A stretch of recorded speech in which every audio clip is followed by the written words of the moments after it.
Very good morning, fellow distinguished guests, country leaders, ministers, industry leaders, and fellow participants. Our appreciation and thanks to the host, Vietnam's Ministry of Industry and Trade, and co-organizers, ASEAN Center for Energy and BMG events for inviting Petronas to be part of this annual forum. My name is Abdul Aziz Othman, the CEO of Petronas LNG Limited, the LNG marketing and trading arm of the National Oil Company of Malaysia, Petronas. I'm deeply honored to be given the opportunity to share my views on the industry role in driving ASEAN energy transition with all of you here today. Leaders, colleagues, and friends, first allow me to make a brief introduction of Petronas. As mentioned, Petronas is a national oil company of Malaysia with significant offerings in the energy space in terms of oil, gas, and renewables. We also add value to the hydrocarbon that we produce and offers petroleum products, petrochemicals, and lubricants. So with that short introduction, allow me to share some views on how the industry can support ASEAN drive toward fuel diversification, energy security, and decarbonization. The power demand in Southeast Asia is growing at a blazing pace to meet the needs of its emerging nation.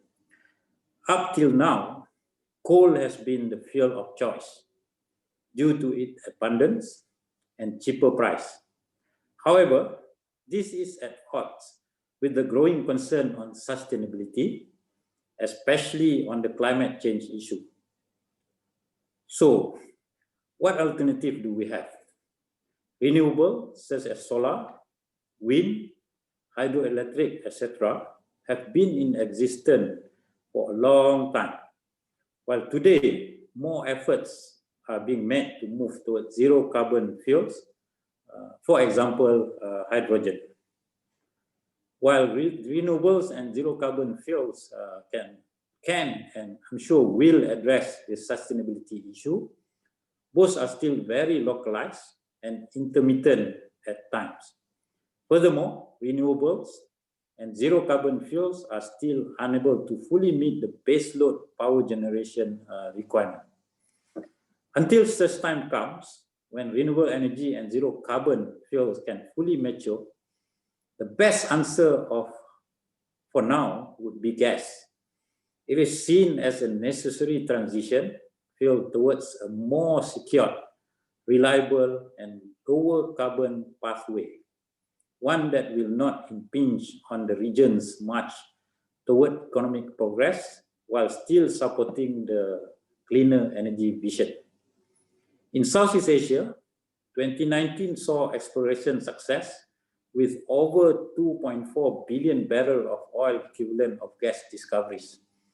More recently, ENGIE upgraded its Can Bao discovery in Vietnam with the estimated initial gas reserve at 7 TCF to 9 TCF, making it the largest discovery in the region in the last 2 decades.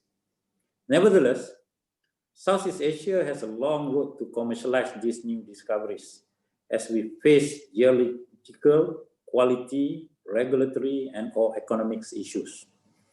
With declining production and uncertainty around timeline to develop the new fields, the region will rely on LNG to meet its gas demand in the medium term and perhaps longer if field development remains challenged. The region LNG demand is set to be more than double from 12.1 MTPA in 2018 to more than 25 MTPA by 2025, a staggering figure rivaling the largest LNG importers of today. Hence, substantial international capital investment in gas infrastructure will be needed for this gas future in this region to materialize. In facilitating this, the support from government and financial institutions would be vital. The recent move by Japanese banks in tightening their coal financing policies and financing window for new build coal plants has provided encouragement to gas industry, encouraging the energy transition process in this region. Since early 2020, Japan's top 3 coal financiers, Mizuho Financial Group, Mitsubishi UFJ Financial Group, and Sumitomo Mitsui Financial Group, have all announced a shift away from financing international coal projects. This was followed by a ruling from the Japanese government imposing more stringent constraints on public loans for coal financing.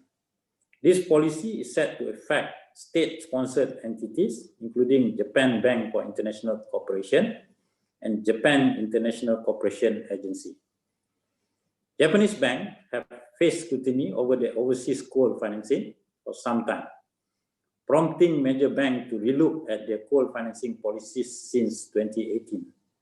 This recent anti-coal policy statement to point to further tightening of coal financing policies, which will start to materially threaten the outlook of coal new builds in Southeast Asia. With the financing window is closing upon coal, as it is difficult for financial institutions to meet the environment, social, and corporate governance target, I strongly believe that gas could see a strong upside. Fellow leaders, colleagues, and friends, 5 Asian countries have started importing LNG since the early 2010s. Thailand in 2011, Singapore and Malaysia in 2013, and Indonesia in 2014. And Myanmar began on a small scale in the middle of 2020. Following suit, Vietnam and Philippines are also constructing or planning to construct LNG import facilities in the near future. There is a considerable uncertainty around gas demand forecast in this region.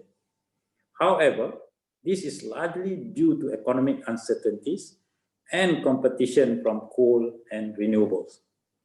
Nonetheless, the global energy market is currently in an oversupply state, with the completion of many new projects that came online since 2018.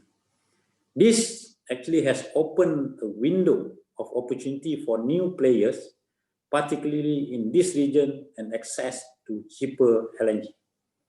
Capitalizing on the opportunity in the energy transition effort, businesses are pursuing new initiatives and new business models are being evaluated and pursued.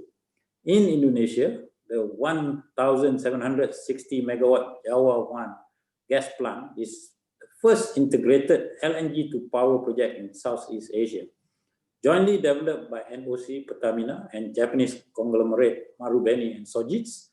The project raised capital with multilateral institutions like the Asian Development Bank, the Japan Bank for International Cooperation, and a score of other commercial banks. Its success has spurred developers to pursue this integrated gas model across the region. Similar proposals are seen in emerging countries like Vietnam, Myanmar, and the Philippines, indicating a willingness from private companies to sink capital into downstream infrastructure investment to support the development of new gas market. Myanmar is the latest country in the region to enter the LNG market, having imported its first cargo in June 2020. The LNG to power project was delivered in under 10 months by a newcomer, the Hong Kong-based V-Power, which had no prior experience in the LNG sector. The project has undoubtedly shown the speed to market for gas-based solution, as they have been able to secure power purchase agreement with the government and LNG supply from us, Petronas, in a relatively short period of time. New entrants are also creating opportunities in areas that have traditionally seen slow progress in LNG import projects. In another Southeast Asian example, Turkey Car Power Ship has sited a gas-fired power plant on board a vessel currently operating off the coast of Palawan in Indonesia. It appears to be a good fit for the need of the region's fast-growing cities and lighter industries, as well as a way to displace costly oil use in some island communities. In the zero carbon space, we have seen significant efforts are being made today by the industry, focusing on investment in scaling up renewable and R&D for zero carbon fuels, as I mentioned before, such as hydrogen. So there are examples, Toyota, for example, planned before the pandemic to produce 30,000 of its Mirai hydrogen car in 2020, with larger vehicle becoming the main aims. Projects like Saudi Arabia's recent $5 billion deal with Air Product to create an electrolyzer producing 650 tons per day of green hydrogen also have clear appeal. Fellow leaders, colleagues, and friends, as I have mentioned before, the global energy market is currently an oversupply state. What makes this situation even more difficult to weather is the COVID-19 pandemic we are facing right now, which has severely impacted the world energy demand.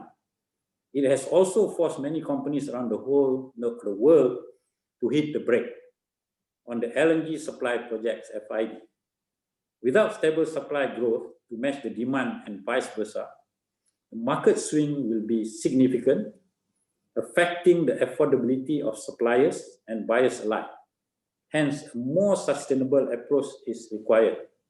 In this regard, both suppliers and buyers have equal responsibilities in realizing a stable, reliable, and harmonious market.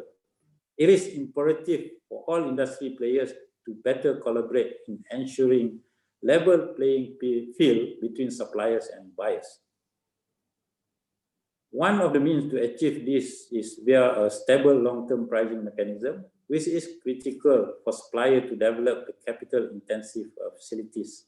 Support from policymakers and financial institutions are also key in ensuring sustainable market balance via demand stimulating policies and project investment. In closing, fellow leaders, colleagues, and friends, in line with a statement of purpose, progressive energy and solution partner enriching life for a sustainable future, Petronas will continue to invest in this business and this region. Not only we are here to achieve positive business results, we are also collectively responsible to build a sustainable future.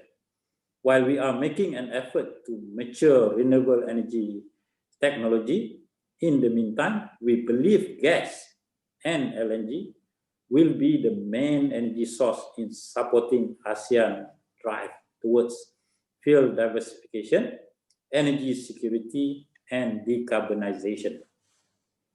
Customer centricity is our core principle in Petronas. We are fully aware that the contract flexibilities is key to address consumers' demand uncertainty, and Petronas is well known for being one of the most operationally flexible suppliers in the market, thanks to our integrated supply chain. Beyond that, we are also open to diverse pricing packages, which we think is crucial to aid buyers in diversifying their exposure.